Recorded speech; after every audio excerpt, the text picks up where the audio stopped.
오늘 함께 보실 말씀은 출애굽기 20장 1절부터 3절까지입니다. 출애굽기 20장 1절부터 3절까지입니다. 하나님의 말씀입니다. 하나님이 이 모든 말씀으로 말씀하여 이르시되 나는 너를 애굽 땅 종 되었던 집에서 인도하여 낸 내 하나님 여호와니라. 너는 나 외에는 다른 신들을 내게 두지 말라. 지난 설교에 이어서 대유리문답 105문을 자세히 살펴보겠습니다. 대유리문답 105문은 우리가 제1계명을 내 마음을 다하고 목숨을 다하고 뜻을 다하여 지킨다고 할 때, 즉 제1계명을 행위를 넘어 마음에 이르기까지 적용하여 우리가 1계명을 범하는 죄들에 대하여 정리한 것입니다. 대유리문답 105문을 읽어보겠습니다. 105문. 제1계명의 그 많은 죄들이 무엇입니까? 답입니다. 제1계명의 그 많은 죄들은 하나님을 부인하거나 모시지 않는 무신론, 참 하나님 대신 다른 신을 두거나 유일신보다 여러 신들을 가지거나 예배하는 우상숭배, 하나님을 하나님으로 그리고 우리의 하나님으로 모셔 고백하지 않고 이 계명이 요구하는 하나님께 마땅히 드릴 것을 무엇이든지 제하거나 소홀히 하는 것, 그에 대한 무지, 망각, 오해, 그릇된 의견들, 무가치하고 악한 생각들, 그의 비밀을 감히 호기심으로 캐내려는 것, 모든 신성모독, 하나님을 미워하는 것, 자기 사랑, 자기 추구, 우리 마음과 뜻 혹은 정서를 과도히 무절제하게 다른 일에 두고 전적 또는 부분적으로 하나님께서 떠나게 하는 것, 헛되이 경솔하게 믿는 것, 불신앙, 이단, 그릇된 신앙, 불신뢰, 절망, 안악, 심판에 대한 무감각, 마음의 강팍, 교만, 뻔뻔스러움, 육에 속하는 안일감, 하나님을 시험하는 것, 불법적인 수단을 쓰는 것, 인간적 수단에 의뢰하는 것, 육정에 속한 기쁨과 즐거움, 부패하고 맹목적이며 무분별한 열심, 미지근함과 하나님에 대한 무감각, 하나님에게서 멀어짐과 배교하는 것, 성도들이나 천사들 혹은 다른 피조물들에게 기도하거나 종교적 예배를 드리는 것, 마귀와의 모든 맹약과 의논하는 것, 그의 암시에 귀를 기울이는 것, 사람들을 우리의 신앙과 양심의 주로 삼는 것, 하나님과 그의 명령을 경시하고 멸시하는 것, 하나님의 영을 거역하고 근심되게 하는 것, 그의 경륜들에 대해서 불만하고 참지 못하며 우리에게 임하는 재난에 대하여 어리석게 하나님을 비난하는 것, 우리가 선하거나 선을 소유하거나 선은 행할 수 있다는 칭송을 행운이나 우상이나 우리 자신이나 또는 어떤 다른 피조물에게 돌리는 것입니다.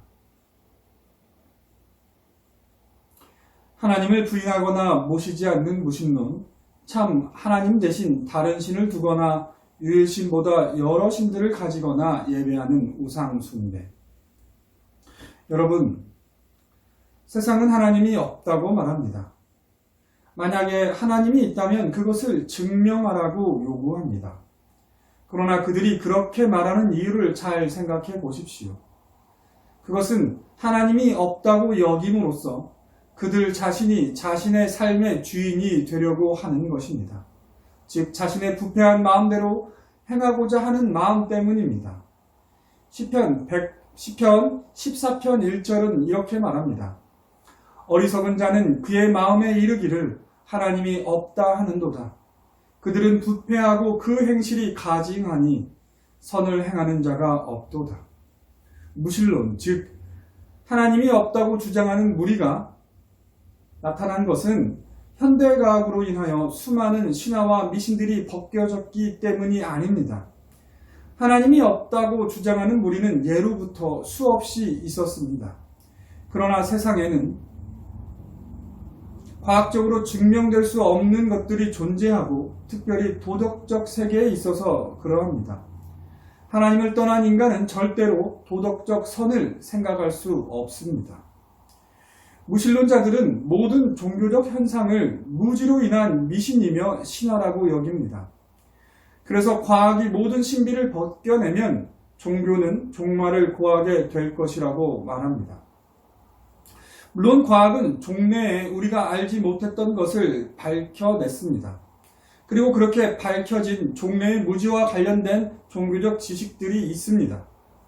그러나 과학이 밝혀낸 지식보다 오히려 과학이 새롭게 발견한 신비가 더 많습니다.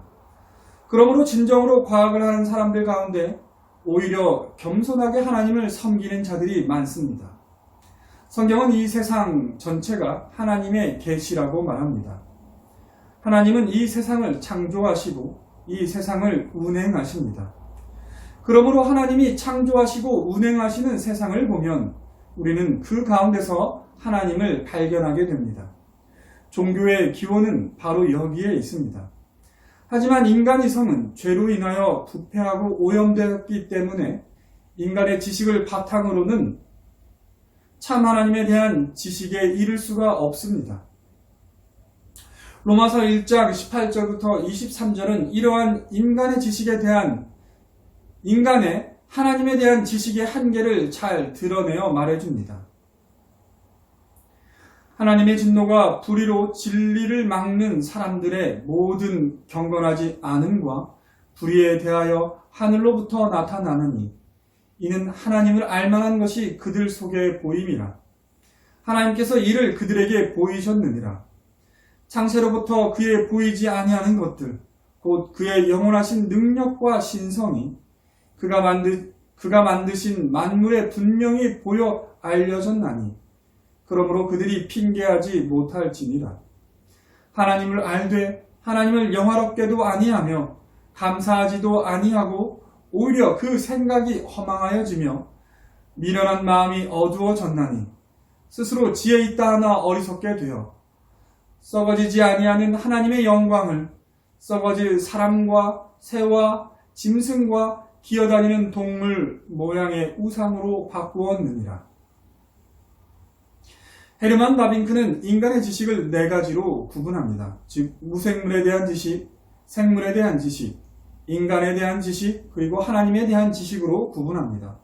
물론 이 모든 지식을 얻는 일은 전적으로 하나님께 의존하는 것입니다. 하나님께서 우리를 만드실 때 온 땅을 정복하고 다스릴 사명을 주셨고 또한 그 사명을 이룰 수 있도록 능력을 부여하셨고 그 일에 대한 관심도 주셨습니다. 사람은 자연 위에 서 있기 때문에 자연현상을 측정하고 연구할 수 있으며 일정 범위 내에서는 인공적으로 사물을 만들어낼 수도 있습니다. 말하자면 사람은 자연으로 하여금 어쩔 수 없이 자신을 드러내게 하여 그 비밀들을 발견할 수 있다는 말입니다. 그러나 이러한 능력도 여러 가지 면에서 여러 가지 방식으로 제한을 받습니다. 과학이 현상들 속으로 깊이 파고들어 사물의 본질에 접근할수록 미스터리가 더욱 늘어나며 알 수 없는 것들이 사방을 둘러싸고 있는 것을 알게 됩니다. 이러한 무생물에 대한 연구로부터 드러난 인간 지식의 한계는 생명이 있고 살아있는 이성적 존재들에 대한 연구에서는 더더욱 두드러질 수밖에 없습니다. 왜냐하면 이 분야에서는 우리가 인위적으로 어떻게 해볼 수 없는 실체들을 접촉하기 때문입니다. 예를 들어 생명, 의식, 느낌, 지각, 이해, 이성, 욕망, 의지 같은 것들은 분해했다가 다시 조립할 수 없는 성질의 것들입니다.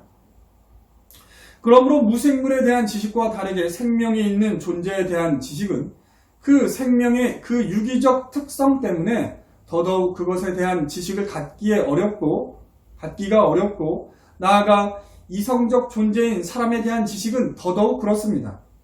인간에 대한 지식은 다만 우리가 우리 자신에게서 발견하는 바와 일치하는 한도 내에서만 알 수 있는데, 그 인간에 대한 지식이라는 것이 그 사람이 자기 편에서 드러내는 것에 주로 의존할 수밖에 없습니다.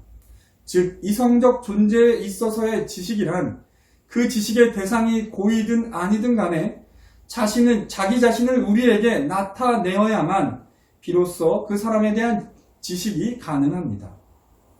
이러한 인간 지식의 단계를 따라 생각해보면 우리는 하나님에 대한 지식에 있어서도 당연한 규결을 얻게 됩니다. 즉, 인간의 하나님에 대한 지식은 그가 친히 자신을 알려주시지 않으면 우리로서는 그를 알 수 없다는 것입니다.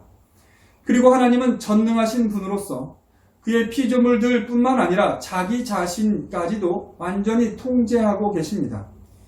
우리 인간들은 고이든 아니든 간에 언제나 다소나마 우리 자신을 드러내 보이지만 하나님은 오직 그가 뜻하시는 한도 내에서만, 또한 그가 뜻하시기 때문에만 자기 자신을 드러내 보이십니다.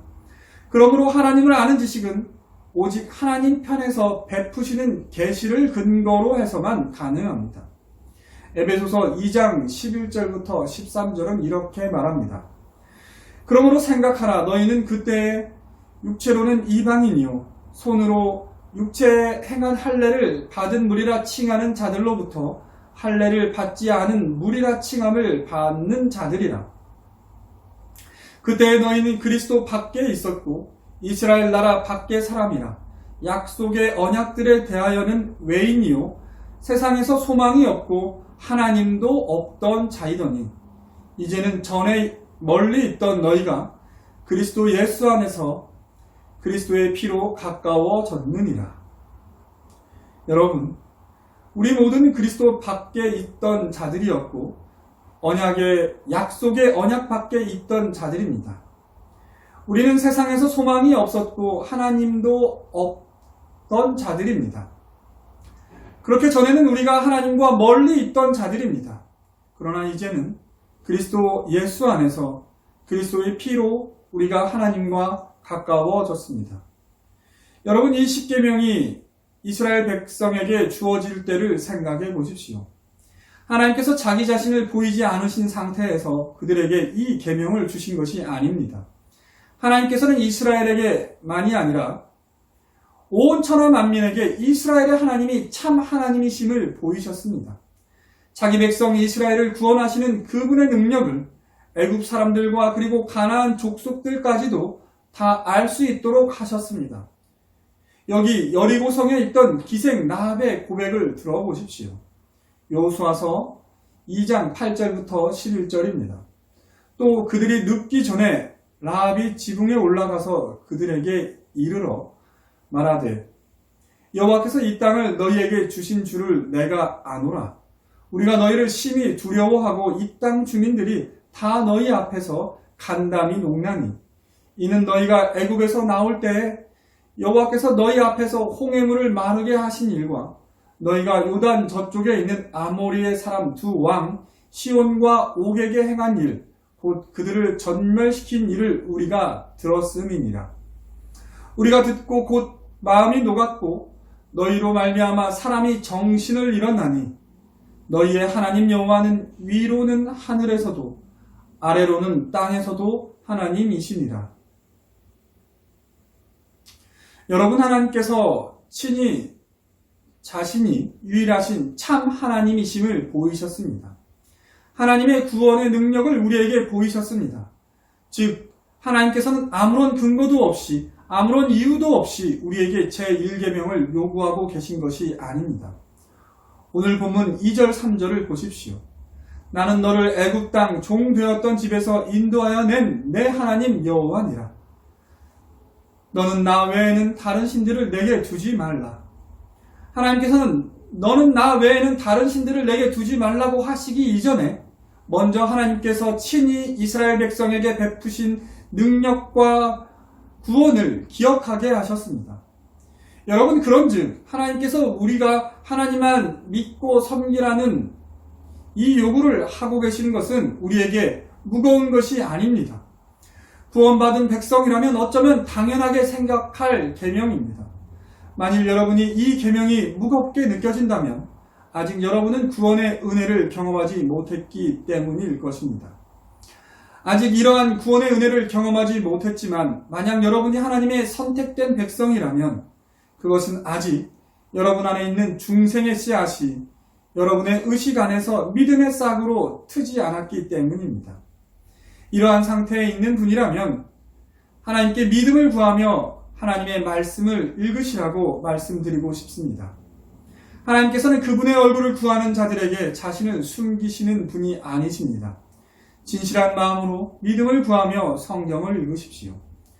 하나님께서 여러분 안에 심어 놓으신 중생의 씨앗이 믿음의 싹으로 움트도록 생명을 더하실 것입니다. 그분이 여러분을 구원하신 하나님의 능력과 은혜를 깨닫도록 할 것입니다. 제1계명을 비롯한 모든 계명은 그렇게 하나님의 능력과 구원을 깨달아 알고 기억하는 자들을 위한 계명입니다. 기도하겠습니다. 하나님 감사합니다. 하나님께서 우리에게 주신 계명들은 하나님께서 우리에게 베푸신 은혜에 비하면 가벼운 것입니다. 하나님께서 하나님이 없던 우리를 찾아오셔서 우리의 하나님이 되어 주셨습니다. 소망도 약속도 없던 우리를 찾아오셨습니다. 예수 그리스도께서 자기 피로써 우리와 하나님 사이를 화목하게 하셨습니다. 우리가 그의 피를 의지하여 하나님께 나아갑니다.